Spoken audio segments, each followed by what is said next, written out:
Hi everyone, it's Beth. I just wanted to talk to you a little bit about the assignment that you're working on right now and to talk a little bit specifically about setting up journal entries and accruals and payouts for vacation pay.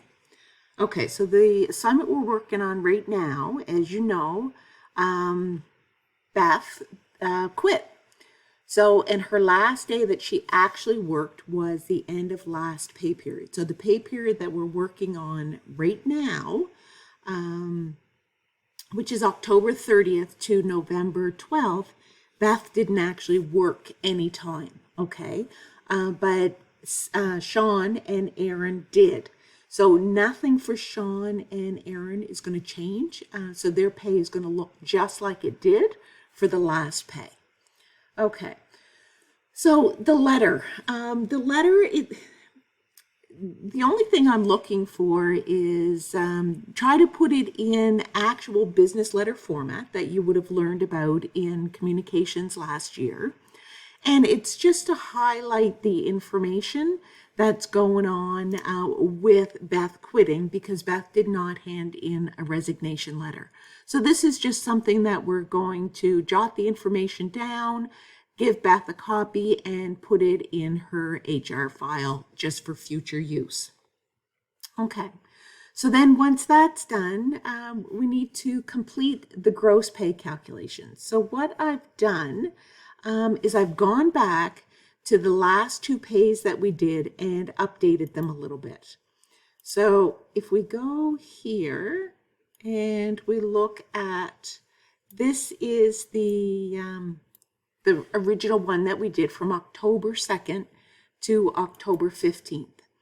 And as you can see here on the screen, we've got Beth, Sean, and Aaron's TD1 and TD1S and S numbers, okay? So those are staying the same, they're consistent, nothing has changed to put them in a different tax code so that they can get the deductions. So as you know, Aaron worked 75 hours over a period of 2 weeks, and Aaron gets paid a 4% vacation pay.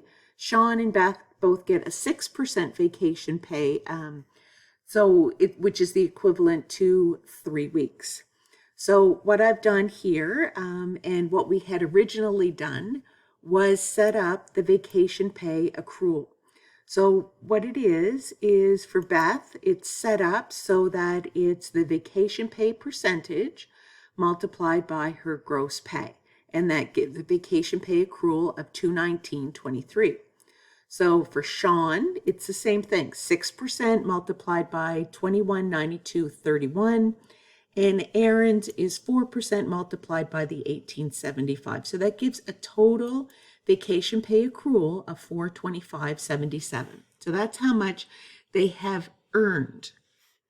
Okay, and as you know, the gross pay is the $7721.15. Okay, so in the past, as you know, we created the three pay stubs. And where it was the first pay, we didn't have a year-to-date figure, we just had the current. Coming over to the payroll register, nothing has changed on this one either. But then when we come over to the journal entries, you can see here that I've added one in. So the original one, again, comes directly from the payroll register, the salary expense, income tax payable, CPP payable, EI payable, and salaries payable to record the payroll calculation. And that comes directly from the payroll register. The next one that I did was for the employer's portion of CPP and EI. Okay, now I've added in, again on the same day, October 15th, because the employer incurs this expense the same day that the payroll ends. Okay, so just like the CPP expense and EI expense, we're going to set up the vacation pay expense. But it's not being paid out to the employees, so we set it up as a vacation pay accrual. And I notice I've just got it spelt wrong. There we go. And that again comes directly from the gross pay calculation, $425.77. Over here, vacation pay expense, $425.77, vacation pay accrual, $425.77. Okay, and for this assignment, as you know, we were to record that payday had gone by, and we were to record paying out the outstanding income tax, the CPP payable, and the EI payable, and paying it out as cash to CRA. And of course, the CPP payable and EI payable include the employee's portion and the employer's portion. Okay, so that's the first one. And again, the only thing that I've updated there was by adding in the vacation pay expense. So let's come over here to the next one. Okay, so this one is from the 16th to the 29th. And again, the TD1 and the TD1NS doesn't change. Beth's rate of pay, they increased it to $97,500. And again, for the vacation pay accrual, 6% on her gross pay to give the vacation pay accrual for Beth at $225.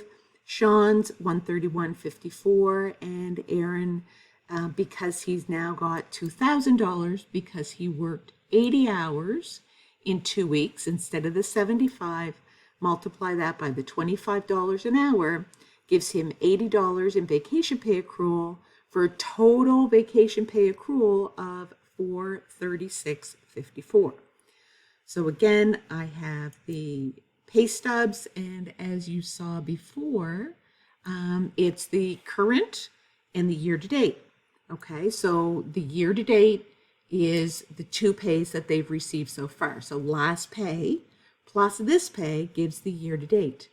So for the next one, the one you're working on right now, it's going to be this year-to-date plus the new current to give you the total year-to-date.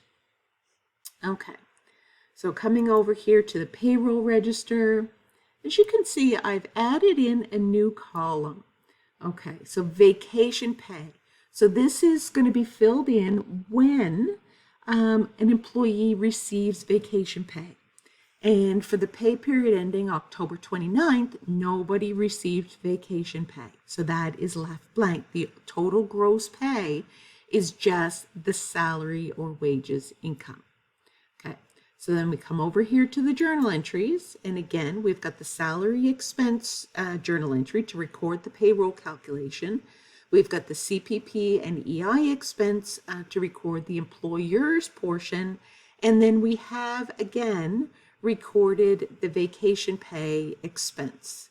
Okay, so that came from the gross pay calculation over here, the $436.54. So we have vacation pay expense, $436.54, vacation pay accrual, $436.54. So that has now accrued 2 pay periods worth of vacation pay for all of our current employees. Okay, so now once we have that set up, we need to, let me pull up the other spreadsheet. Sorry, I thought I had it open.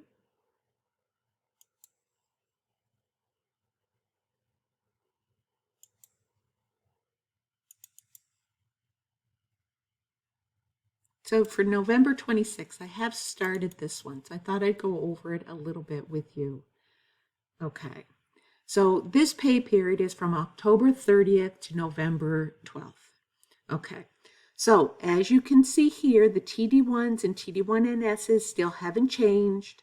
The vacation pay percentage for Beth is 6%, 6% for Sean, and 4% for Aaron, but Beth does not receive any salary for these 2 weeks because she didn't work. So there's no more vacation pay accrual set up for her. However, Sean and Aaron still get the vacation pay accrual set up for a total of $211.54. So if you came over here to your payroll register, you would start to fill in the gross pay, and then we need to figure out, okay, well, how much vacation pay had Beth accrued that she's now going to be paid out. Okay, so I've got, as you can see, Sean's here and Aaron's here, and it's identical to what it was in the last pay period because, as I said, nothing has changed. So for Beth, the vacation pay paid. So where you get that is by looking at this one here. Oh, sorry, the other two pays to see how much Beth has accrued. So in the first pay period, she accrued $219.23, and in the second pay period, she accrued $225. So those two added together is going to be what she's entitled to. Or you could take her year to date, how much she has earned year to date, and multiply that by 6%, and that would also give you her vacation pay that she's owed. So then that is added into the total gross pay. And then now you need to figure out how much federal tax she has to pay, how much provincial tax she has to pay, how much CPP, and how much EI. And once you fill all of that in here, okay, then you will have your totals to create your journal entries.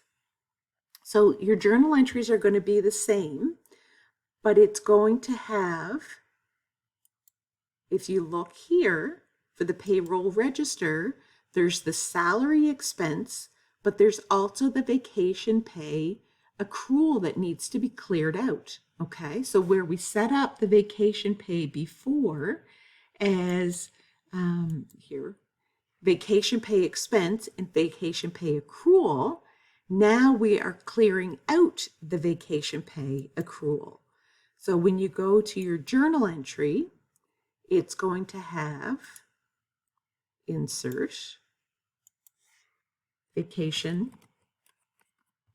pay accrual. And that is going to be the amount that is owed to Beth. So as we saw here, it's the $444.23. So 444, oops, I think I've got an extra 423, okay? And we know that